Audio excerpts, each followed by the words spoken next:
We're back. We're back in our old stomping grounds, Florida Space Coast, where both of our fathers had careers at Kennedy Space Center.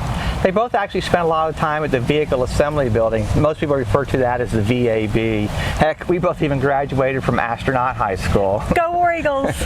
Now, growing up as kids, I don't think either one of us really appreciated the space program as much as we do today. So we figured, heck, Kennedy Space Center Visitor Center is right down the road. Let's see if we can spend a day, have some fun, and maybe even learn some space history. Go War Eagles!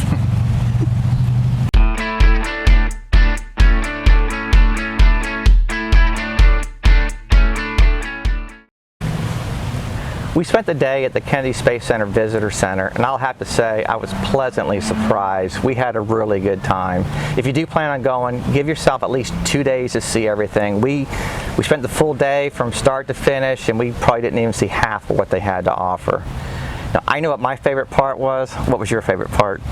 My favorite part was the Space Shuttle, being that my dad had a hand in it. That was probably my favorite. Yeah, and I think my favorite part was the Saturn V, and again it's because my dad had a big part of the Saturn V program, and he also worked on the Space Shuttle program as well. So speaking of the Saturn V, if you do plan on seeing it, it's actually a bus ride from the Visitor Center to the Saturn V display. Now the way that works is when you first get to the Visitor Center, there's going to be a little kiosk out front with a QR code on it. Make sure you do that first. Scan that QR code so you can reserve a spot on the bus to go see the Saturn V. The spots go quickly, and I think it's very, very well worth it. We spent 2, maybe close to 3 hours just at the Saturn V display. Yeah. It was definitely well worth it. Yes. Now when you first walk into the Saturn V display, we actually walked into the main engines of the Saturn V. It's laying on its side, and when you actually walk up right at the bottom of it or the back end of it, so the first thing you see are these 5 humongous engines. They're actually 19 feet long and over 12 feet in diameter. And believe it or not, each one weighs over 18,500 pounds. But to me, this is the thrilling part of it all. Each one of the 5 engines puts out 1.5 million pounds of thrust. That is just amazing to me. And they actually burn off of, it's kind of like a form of kerosene and a liquid oxygen. The 5 engines combined puts out over 7.5 million pounds of thrust. That's actually more than 220 F-18 fighter jets. The first stage alone generates 160 million horsepower.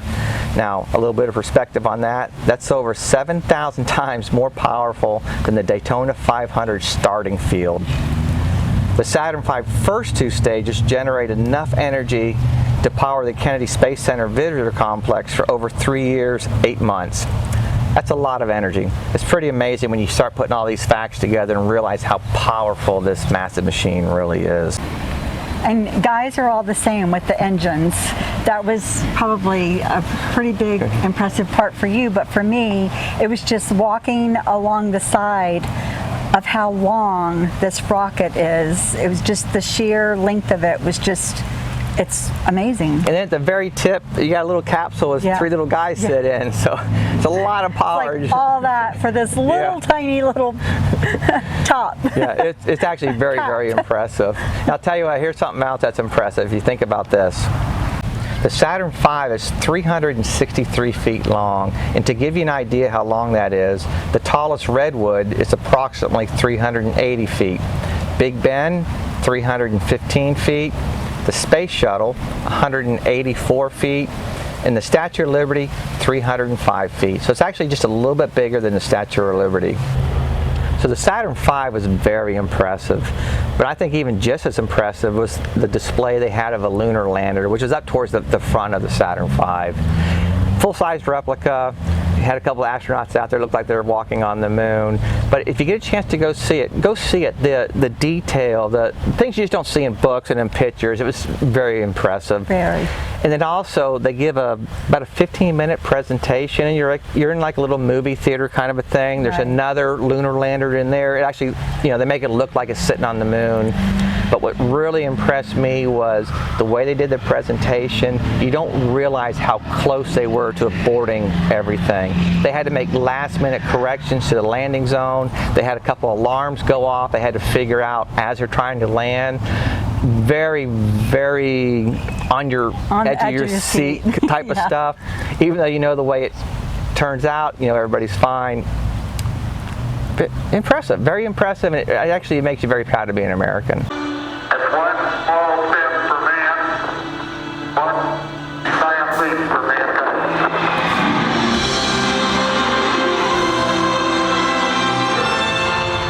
Once we were finished with the Saturn V display, we headed over to Deena's favorite part, the Space Shuttle display. So once you arrive to the Space Shuttle display, you're directed into a room, which is like a round theater. There they show about 15-minute movie, which tells you all about the Space Shuttle program from start to finish. It was very informative. Yes, it was very, very informative, very well done, very impressive. But me personally, I think the best part of the whole presentation was at the very end.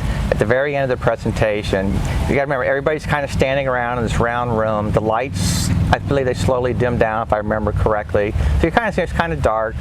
And all of a sudden, you don't realize it, but the whole screen that you were looking at is really a curtain, and it slowly starts to rise up.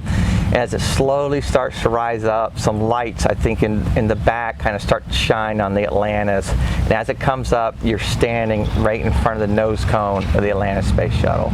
That was pretty impressive. Yeah, that like took your breath away. That put tears in your eyes. Put tears in your eyes, That was the sun. No, the sun was in my eyes. It was the sun. Don't listen to her. But it was very, very impressive. Yeah, it really was a sight to see. And then after that, we took some time. We actually walked around the Atlantis Space Shuttle. There was another presentation. Yeah. We listened to somebody gave a speech on different parts. Another informative speech. Yeah, very, very informative. So we learned quite a bit about the Atlantis and the Space Shuttle program in general. Just a lot to see. And again, this is one of those things. I don't think you can explain it. You kind of have to see it. It's kind of like a Yellowstone or Yosemite. You can't. Words don't do justice. Right. You have to go see it for yourself. One of the things that we did learn about the Space Shuttle program is all the space shuttles are named after old research vessels or old ships.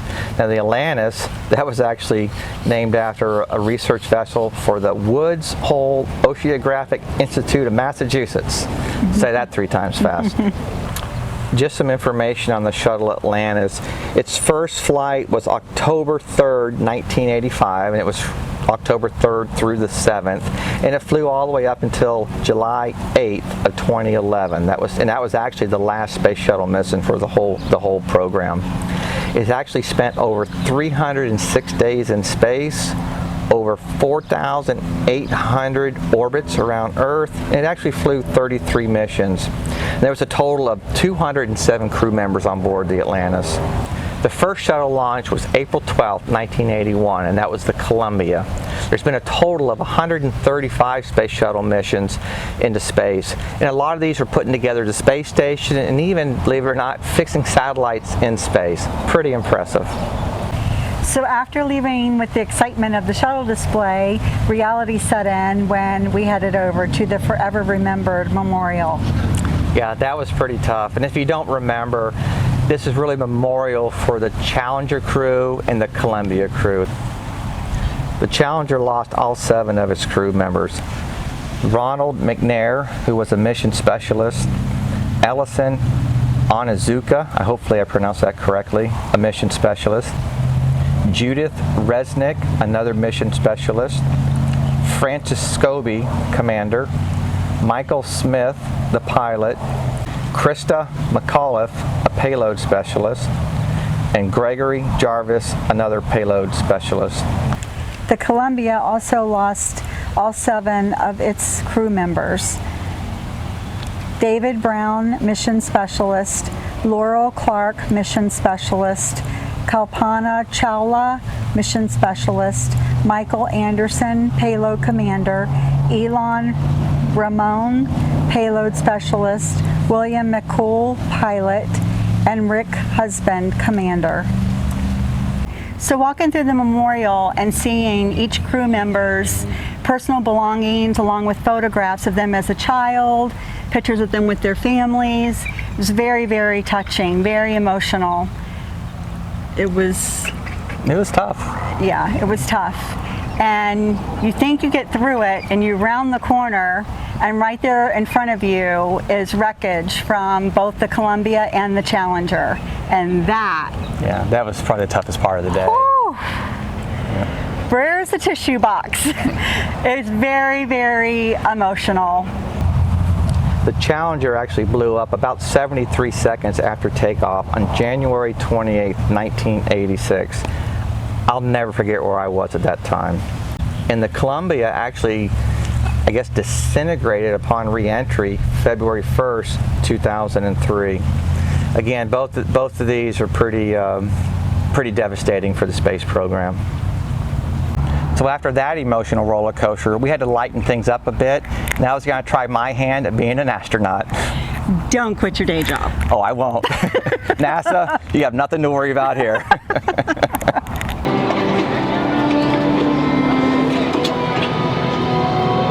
I'm on a mission. Go ahead. Astronaut. I gotta hang on to these things. Use your left arm to drag yourself to the left.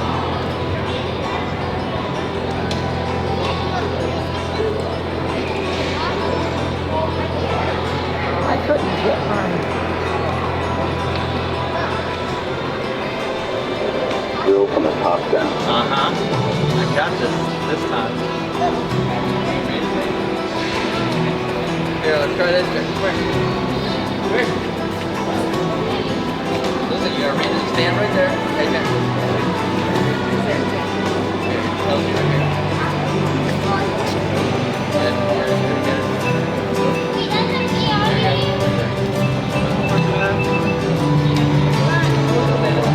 Great job. Maybe working for NASA. Dun, dun, dun. Maybe working for NASA could be in your future. I didn't know you still had a future. Hey, did you know that Florida grows something other than oranges? Rockets! At least in Kennedy Space Center they do.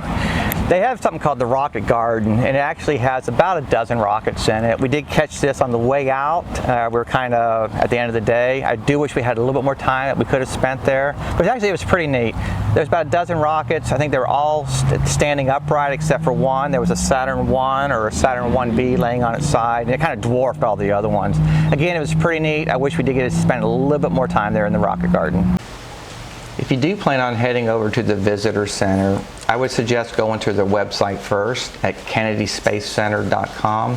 There's a lot of really good information there and hopefully get you, pointed in the right direction. The other nice thing about it, if you happen to be in the area at the right time, they do have a countdown clock to the next launch, so maybe you'll get lucky and get to see a launch while you're here. When we went, we did have to wear a face mask due to COVID, so that might be something you want to check before you go. If you don't want to wear a face mask all day, you may want to postpone a trip. But again, it wasn't that bad, honestly, and you can check their safety procedures here on the website as well. I would suggest getting tickets before you get there. It does give you, the option so you don't have to wait in line when you first get there. You can relax a little bit.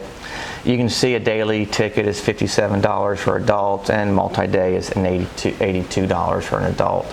If we had to do this all over again, I would definitely do it in 2 days. We kind of rushed through it in a single day, and I know we didn't see half of what they had to offer.